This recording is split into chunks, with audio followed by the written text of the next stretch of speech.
Hey, what is going on, everybody out there? This is Jakejames Lugo. Welcome to the channel, and welcome to finally a brand new episode of the Definitive Discussion Rebooted, my talk show podcast where I bring on phenomenal individuals from all over the place around the internet, the gaming industry, and other places, and bring them onto the show to talk about some cool stuff. If you haven't already, I know it's been a hot minute since I put up a brand new episode on the channel, but if you haven't thus far, check out some of the previous episodes with all the great guests that I've had on the show and great topics that we've dived into. So today, this one's going to be fun. This was going to be different. I've been wanting to do this topic for a while, specifically with wrestling, because that's like a thing for me.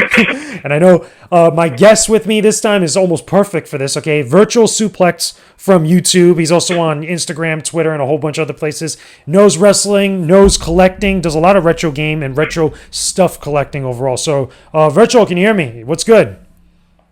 Hey, what's going on, everybody? Yeah, I can hear you great. How's it going? I'm good, man. Thank you for coming on to the show. Thank you for talking to me, because we just met like not too long ago. We met on our friend's, Silverback Senpai's podcast show that we did a while back. Right. I want to say like a week and change, or a little bit more than that, but we finally got to talk. We met up, and I was like, you know what? You want to come on my show and talk about wrestling? And we were like, yeah. So it's like, finally we make that happen, because this is a treat for me, because like I said, I've never talked about wrestling with anybody before, at least on this level. So tell me a little bit about yourself. I mean, again, some of the content you do, because you do a lot.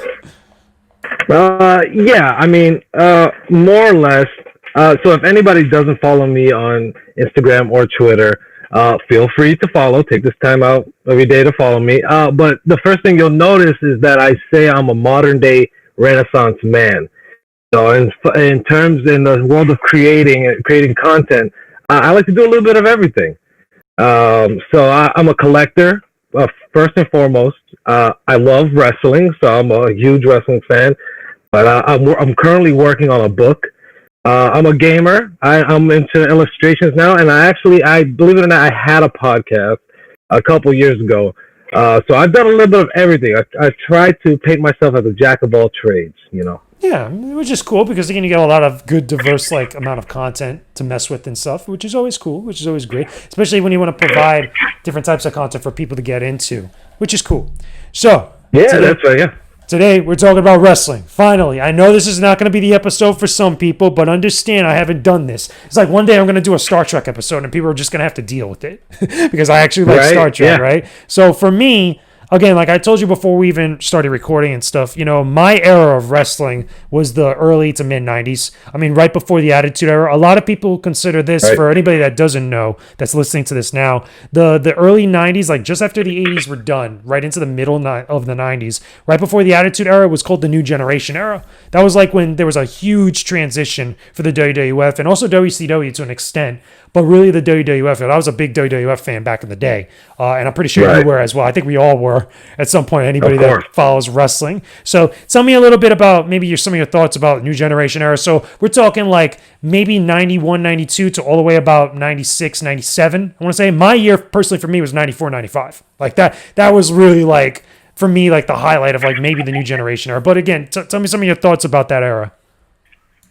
No, believe it or not, that's actually my favorite era of WWF's, whole run. That small window of history right there is my favorite. It's what I grew up watching. That's what captivated me, that era. So I kind of hold the New Generation era as near and dear to my heart. So, but it's great. Compared to now, it was a lot more fun, lighthearted. It was a lot more bright, bold characters out there, and that's kind of my thing, so that's what drew me to it. Yeah, so let me ask you then, you've gone to live shows for WWF, correct, like over the years, like multiple times? Yeah, of course. Yeah, or even during that era, or maybe later, like when did you start going to some shows? I actually didn't start going to shows until probably the early 2000s. I had been watching since forever. So throughout the whole 90s, I watched, but I don't know, it never dawned on me to, hey, let me buy a ticket and actually go. So, so around the beginning of the 2000s, 2002, 2003, and that kind of just started and it's just the ball kept rolling from there. Okay, so this might be a little bit different then, because again, I just wasn't sure when you start, if at all, if you started seeing the live shows and stuff. So you did it a little bit later, so already into the Attitude Era and stuff. For me, Yeah. as a fan, and again, I come from a wrestling family that has watched for generations now at this point. For me, during that era of the 90s, I went to the house shows because I used to live in New York, and I used to go to the house shows in New York City at Madison Square Garden. So during that 92, 93, 94, maybe 95 era is when I actually saw some of these people in the Garden, like just doing non-televised house shows. So for anybody that doesn't know, non-televised house shows basically are shows that weren't like Monday Night Raw, they weren't WWF Superstars, they weren't like SmackDown, which we got later on. These were shows that were just held for the people that just attended. And that's what, they, besides all the stuff on TV, that's what the WWF used to stay in business, because again, they sold tickets, they sold merch and all this stuff. But Right. I was able during that era to go to those shows. And for me as a fan, watching on TV and I was a huge Undertaker fan. I was a huge Bret Hart fan. I was a huge Razor Ramon fan, me being a Latino, that was kind of like a thing amongst us in the culture. But that was a surreal and fun experience, because the most fun I've ever had going to a show, being an Undertaker fan especially, was during that time. I want to say right before the 1994 Royal Rumble. If you remember, again, I'm pretty sure you remember. For anybody that doesn't remember, Oh yeah. 1994 Royal Rumble, Yokozuna versus the Undertaker casket match, which was a big deal in that time, for that guy's career. But I want to say I went to a house show prior to that going down, and I remember seeing him and Yokozuna having a skirmish. And I remember specifically about that show that when The Undertaker was coming out during his entrance, the most ominous and weird shit was seeing everybody in that arena of MSG holding up the foam urns that you got as a souvenir from the concessions. And I don't know if you remember these urns, right? Do you remember any of like the merch from back then? Oh yeah, I actually have had that foam urn. I probably still have it somewhere in my game room. It's probably just not in very good condition, but I had one. I was a huge Undertaker fan, Yeah. especially in that era. Yeah, like those are like some of the merch things, like again, as cool as they are, like they just don't hold up over time. Like they just get broken down. Oh yeah. For obvious reasons. But like I remember seeing that, because I had one, I got one that night that I went, and seeing everybody else in that arena just like while out and like do in unison too, just like hold up this urn as this man came out with Paul Bearer. It was the most craziest, coolest shit I've ever seen. Like it was awesome to be then. And I also remember in that same time, and again, I don't remember everything about the show, but I remember Razor Ramon losing the IC title to Diesel at some point. Like I know he had fought Diesel that night and lost, because Diesel was with Shawn Michaels that night, and they just beat the crap out of this guy.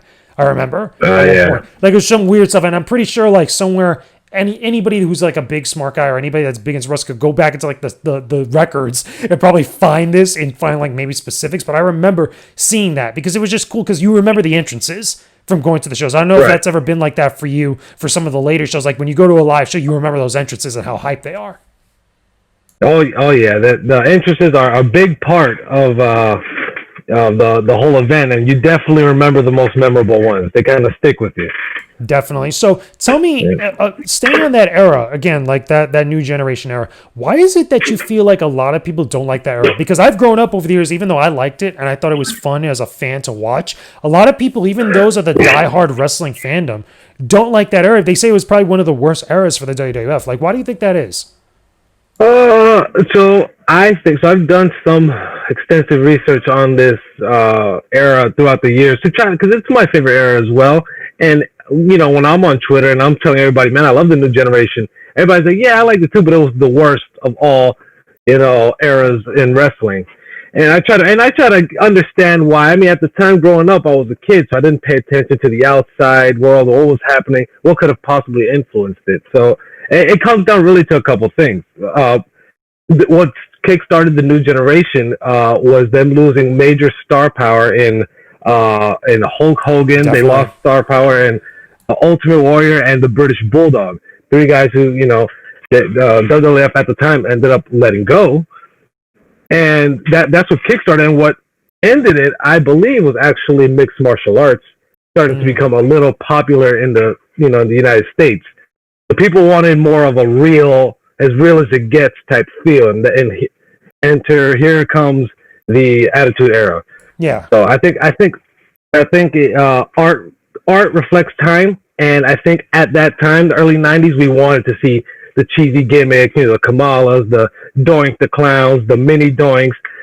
We wanted to see that stuff, but as it progressed towards the mid '90s, late '90s, our taste became different. So we wanted something a little more grittier, and I think that's just what it is. The time just defeated the new era, a new generation era. That's what it comes down to. I think also, obviously, the stuff with WCW, because, again, that's their competition. Like, some of the things that they were doing, being a little bit much more edgy. Right. I think that was a huge catalyst, obviously, like, towards that 97, I think, or 98, give or take it again. I might be iffy on the years. But I know once, obviously, the stuff, for anybody that doesn't know, when Eric Bischoff started, like, doing stuff for WCW, that's where things really started to change for the industry. Not just the companies, but just, like, the perception of wrestling as a whole. Like, that was a huge, huge deal. And I think that for me, that's what effectively killed off the new generation era, is when everybody's like, you know what, hell with it. Let's just go full on HBO likes type of style, where things are a lot more pushing the envelope. Yeah, and you're absolutely right on that. WCW at that time was sending shockwaves through the industry. Just the way they were doing things was more of a raw feel. They were more raw than Monday Night Raw. Yeah, for real. Nitro was more. Yeah, it was more grittier. It was more too hot for TV type of feel, and WWF had to compete. So True. Out goes the happy, funny wrestling, and in comes the grimy, gritty style that became the Attitude Era. And the crazy thing is, like, over the years, looking back at that, because at some point I stopped watching wrestling. Like, post Attitude Era, there was a point where I was like, you know what, I'm done, because I like a lot of other people, don't feel that wrestling is as exciting and fun to watch anymore. Not just because of the grittiness and, like, the edginess that's been lost, because let's be real, the Attitude Era would not work today. Like, straight up. Like, it just would not happen. It's impossible. And a lot of people say, like, they want to go back to that type of era. And WWF, or WWE now, I should say, has really flirted with that a few times.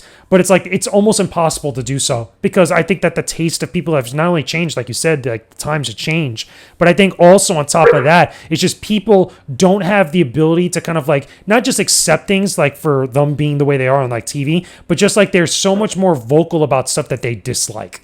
Or stuff that they find, like, a little bit too much over the envelope, which I feel like we had a much more bigger tolerance back then. Am I correct on saying that?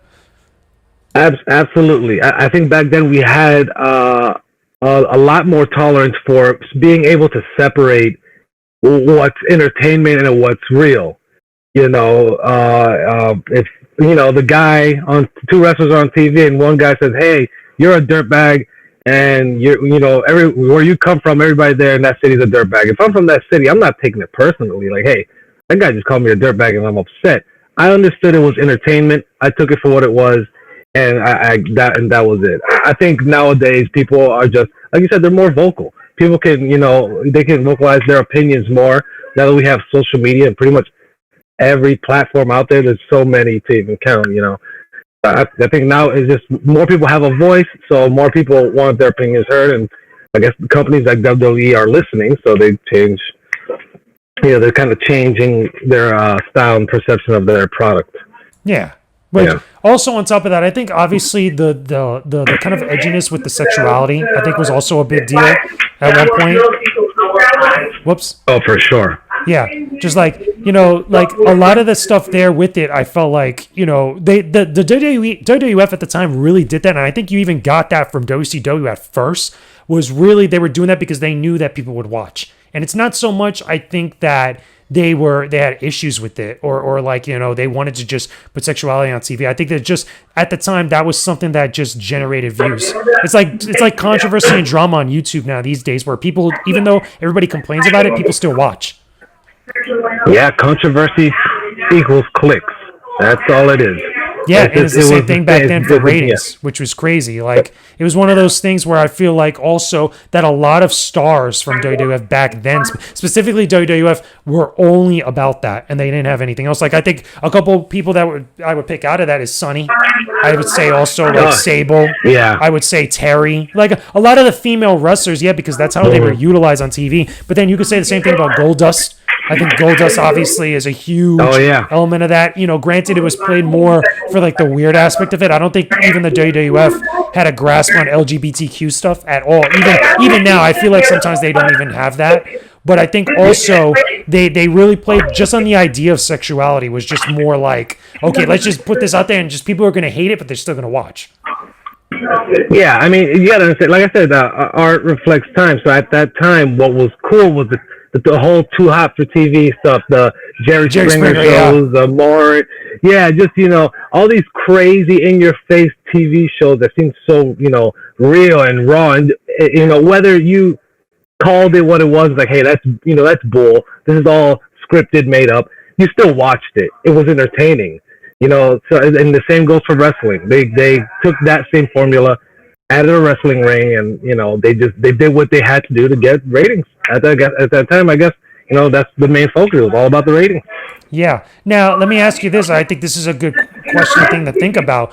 Did all that shock value and any of the stuff that happened during that era, even into the new millennium stuff, like way after the Attitude Era, did any of that stuff really equal good wrestling on TV? Like, was the wrestling in the ring still representative of that, what was going on back then? Because I think that some people tend to, like, diffuse or it's kind of like, confuse the two. Because I don't think, like, the craziness and the shock for equal the great performances in the ring.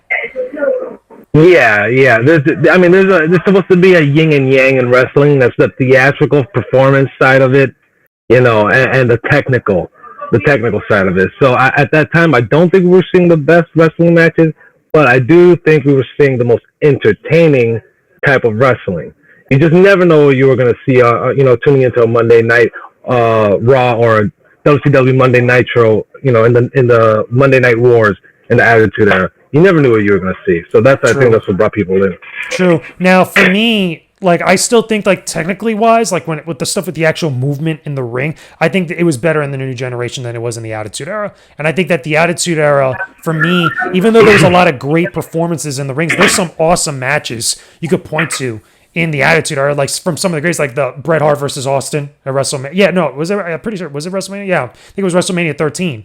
I think it was Austin Bret Hart, where Austin just gave up he didn't give up, he like passed out in the ring. Oh, that's right. Yeah, like stuff like that with the blood dripping. Yeah, exactly. Like performances like that. I think, like, again, when you see it in motion, I think is like really awesome. Those are awesome moments from the Attitude, or even Hell in a Cell. Obviously, like a lot of the big stuff that people point to all the time, like stuff like that is cool. But when you get to some of the more kind of like lesser known matches and stuff that's like not as like within eras that have so much shock or so much popularity because of that, I think that a lot of the new generation stuff was pretty darn good. Again, if you look at Shawn Michaels, Bret Hart in WrestleMania with the Iron Man match, or the ladder matches that Shawn Michaels had, or the ladder match with Shawn Michaels and Razor Ramon, stuff like that, or even a lot of the tag team matches back then, I felt like were pretty darn cool.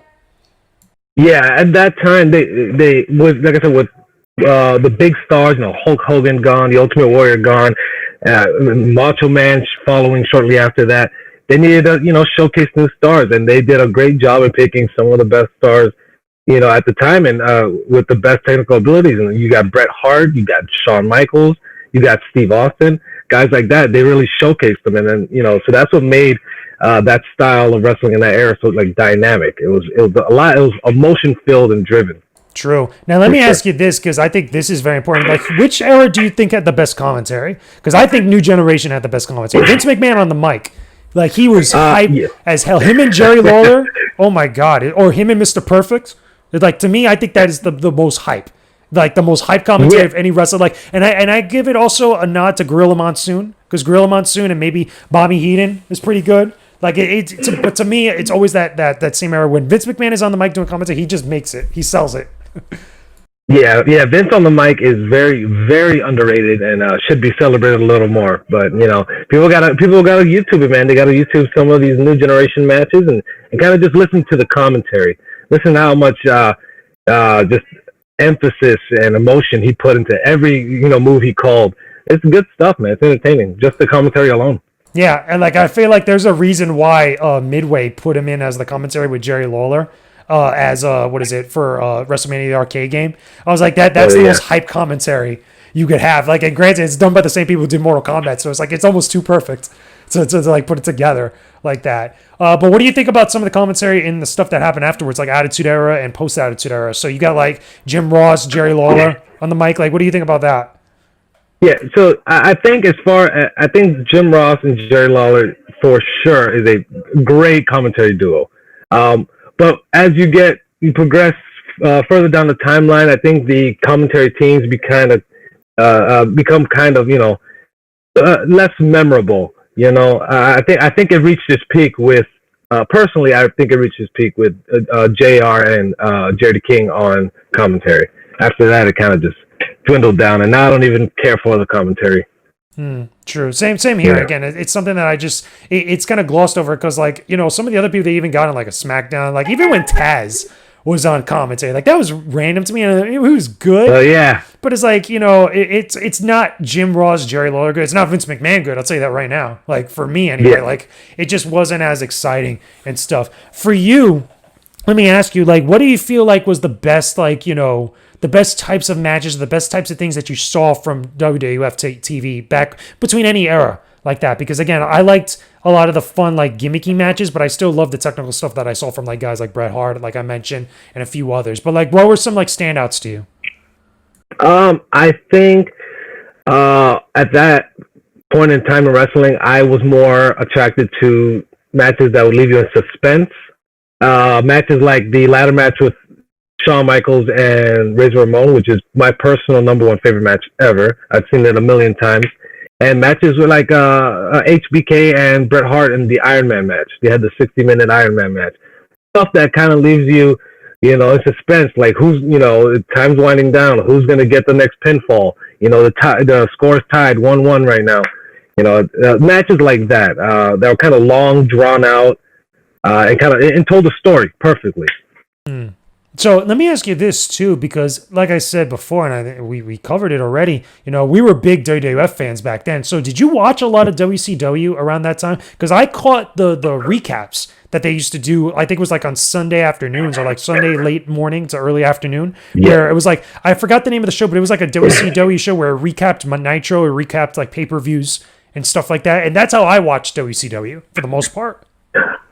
I was actually just a WCW fan as I was a WWF fan. But growing up in my household, I've got 3 brothers, and we all love wrestling. So every Monday night when we had to choose, we would flip a coin.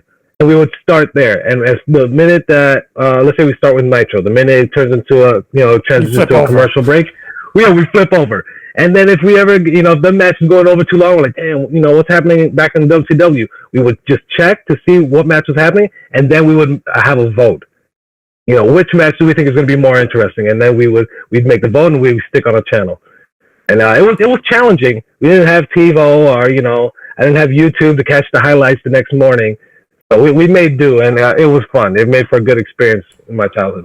And let me guess, you did that during like the Monday Night Wars stuff, where it was like, again, for anybody that doesn't know, Monday Night Wars, were basically Monday Night Raw and WCW Monday Nitro were going on around the same time slot on the same day. So it's like, imagine like your favorite shows that are almost the exact same genre, exact same time length, going at each other at literally the exact same time. Like I'm pretty sure you did that as well during then. Yeah, that was a very we did throughout the entire Monday Night Wars, however long that lasted. I think it was 82 weeks or something like that, 83 weeks. We watched back and forth every Monday. It was like clockwork. How did you feel when everything came to an end? Like I'm pretty sure it was the 2000s when WCW was bought out by WWF or WWE. Shocked and appalled. I couldn't believe that it was actually happening, and I thought this is probably the greatest thing that's ever happened in wrestling. The 2 titans that were fighting each other for ratings, one just bought out the other. Now what's left? These guys have a monopoly on the industry. Like, could wrestling top this moment? And they've come pretty close, but I think that was probably the most shocking thing I've ever seen. Yeah, it was insane. It was insane. I admit that the invasion angle that WWF did afterwards kind of sucked, but it was just like, damn, you were hoping like you get like Goldberg or Sting or Hollywood Hogan again, back in WWF. Like, especially after all the games that came out, like WCW and WWE Revenge, World Tour, and then you got No Mercy, WrestleMania 2000. It's like, damn, it's like a whole wrestling game, like, roster update. Like, it's insane. Like, just the amount of stuff that was possible. But it was nuts back then. It was exciting for that time. So to wrap everything up, give me your favorite wrestler of all time and why, just in general. Okay.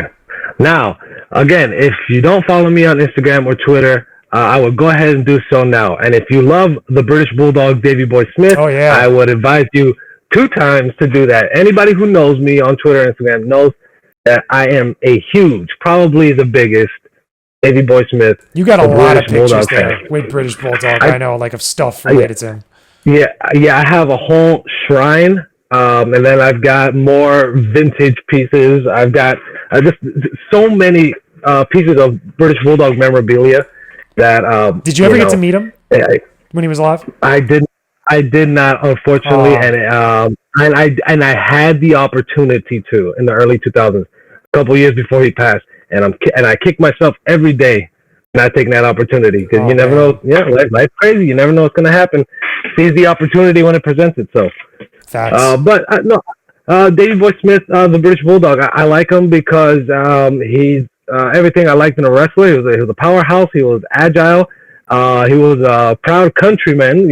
Always brought his flag with him, and he was part of the Attitude Era, kind of Attitude, the transition between New Generation Attitude Era. That's when the Hart Foundation with Owen, Anvil, Brett, Pillman, Bulldog. That whole era when they were kind of running things in WWF was one of my absolute favorite times, and he was just one of my favorite guys to watch. He was just I don't know, he's great, and he's one of the first. Actually, the very first match I ever seen was SummerSlam 1992, Bret Hart and British Bulldog. That was the very first match. That's when he dropped and he won the IC title, right? I think. That's correct. Yep. In Wembley Stadium, and it was the first match I ever seen. I was just captivated. I was like, man, this guy's pretty cool, man. He comes out with a dog. Yeah, at the time he came out with Lennox Lewis, a Hall of Fame boxer, and I thought that was even cooler. So this guy was just the coolest thing in the world to me at the time. And then as time progressed, he remained still in my top 1 or 2 or 3 wrestlers of all time. So. Gotcha. I'm gonna go with him. He's my number 1 favorite. And I remember playing him a lot. I remember him playing as him a lot in some of the WWF games that came out, like Super WrestleMania on Genesis, like playing as him, or in Super Nintendo. Like that. That's what I remember British Bulldog the most. And even though I've seen like his matches and stuff, so that's pretty cool. So for me, obviously, I'm gonna go with Undertaker. That's the longest. I mean, in a close second, I would say either as Bret Hart or The Rock. But like, if I had to choose one, it would definitely be The Undertaker, because that's the one wrestler I've seen every era from that he's been involved with wrestling and stuff, and all the way up to his retirement, which is pretty crazy when you think about it. That's like an over 30-something year career, I think. Like it's absolutely insane. Yep. But like he's fought everybody, literally everybody that was big in almost every single generation of wrestling. Like almost like, that he's been in the business, because obviously he wasn't fighting like, before like 1970 something. Like, but you guys get what I'm saying, listening to this now. So right, yeah, no, it's a testament to how great that character is. He survived through all eras. Everything. He went through all eras, and is still here. Well, he just recently retired, but up until now, and I think that's pretty amazing. Yeah, for real. For real, that's pretty crazy. So, Virtual, thank you so much for joining me on this episode. This was cathartic. This was fun, to talk about this stuff with somebody that could talk about it with me, which is great. So, tell everybody where you're at right now. What are you doing right now? Where can everybody find you? All right. You can find me on Twitter and Instagram at Virtual Suplex.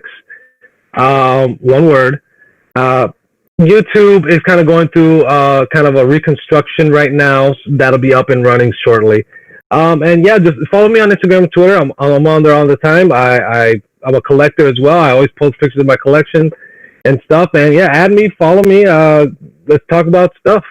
Yeah, it'll definitely be linked down below, so you guys can go check it out. Send him some owl hugs or send him some bulldog hugs or whatnot in the comments if you can and stuff. But Thanks again, Virtual, for joining me on this episode. Guys, if you're listening to this now and you enjoyed what you heard, leave me a comment down below in the comment section. Leave a like on this video, of course. Don't forget to subscribe to the channel. I'm almost getting close to 3K subs on my channel. I'm getting there. I'm getting super, super close. So if you guys could continue to show some love, do so by subscribing to the channel. Don't forget to join the Patreon page. Remember, joining for $1 gets you a ton of exclusive content and early access to brand new videos, which you're not going to want to miss. Includes reviews, includes podcasts like this, exclusive episodes of podcasts like this on top of that, and other stuff. There's a lot of great content on there. But from both of us here, we will talk to you again very soon. Peace out and stay epic, everybody.